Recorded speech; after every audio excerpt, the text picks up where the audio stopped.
Hi guys, this is Tablet-News.com and I'm here with the OPPO Pad 5 Pro. We recently posted on our YouTube channel a hands-on of the OPPO Pad Mini. I was in China for a camera phone launch and I also spotted this huge tablet with a 13.2-inch diagonal. It's made of metal, aluminum, and it only measures 5.94mm in thickness.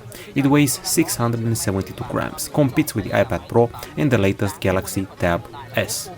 Now, the tablet here has a very powerful CPU, the Qualcomm Snapdragon 8 Elite Gen 5 octa-core up to 4.6 GHz. You can see here the keyboard with a special support and also the Oppo Pencil 3 stylus, both of them sold separately.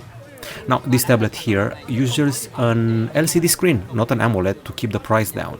The resolution is 3.4K and we're getting 144Hz refresh rate, which means it's also good for gaming. It reaches up to 1000 nits of brightness. The RAM up to 16 gigs is LPDDR5X and storage is UFS 4.1, 512GB for those of you wondering. The battery is a giant, 13,380 mAh with support for fast charge SuperVOOC technology, 67 watts. This is ColorOS 16 applied on top of Android 16 with a penchant for improved multitasking with floating windows, split screen and all that jazz.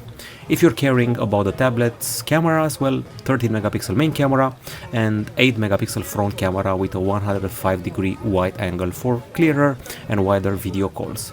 Of course, you can also do some AI editing for your pictures if you really want to, but I would save this feature more for the pictures transferred from Oppo Find X9 Ultra rather than taken with the tablet. Of course, it has everything like Wi-Fi 7, Bluetooth 5.4, USB-C 3.2 for fast data transfer, and for fun we have 8 speakers with Dolby Atmos support. The tablet comes in gold, mocha brown and Monet purple, which is basically purple. Now, the tablet here has a bunch of AI features like AI recording summary. Basically, you're going to record a class at school or a meeting or a conference and automatically will transcribe the voice into text, with each speaker identified. You can see here some influences from iOS 26 on ColorOS 16 with the whole transparency thing. Aside from that, back to the AI features, you have AI summary. It can take long articles or documents, academic documents, and condense them into easier to read summaries. There's also AI Writer, which helps you compose emails, social media posts, reviews, articles, changing the tone and making it shorter or longer. It even has a handwriting formula calculations. It instantly solves mathematical equations handwritten by the Oppo Pencil 3. A similar feature has been present on the Huawei MatePad Pro last time I saw it. You can also create mind maps if you want to from information you feed the tablet. Aside from that, as far as the AI editing is concerned for photos, there's AI Eraser, Portrait Glow, Clarity Enhancer, and finally, to keep things running fine, there's Trinity Engine and AI Link Boost. Link Boost has to do with the Wi-Fi 7 connectivity to reduce latency in games and even video calls, even in areas with weaker signal.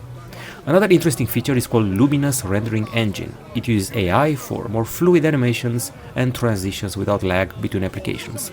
So as I'm swiping between applications right now, you can tell there's no lag.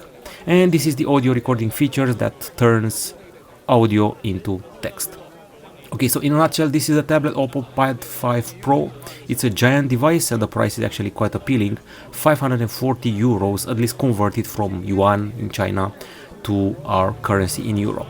I should mention that the device doesn't have cellular connectivity, doesn't have eSIM, and there's not a plan for such a version.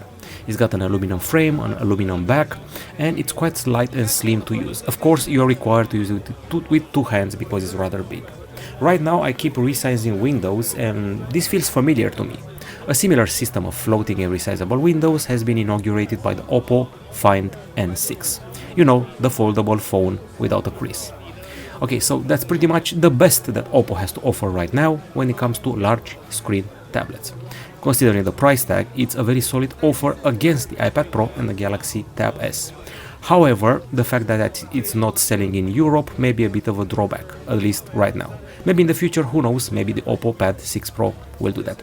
That's it from Tablet-News.com. Hope you enjoyed the hands-on with the Oppo Pad 5 Pro. Goodbye.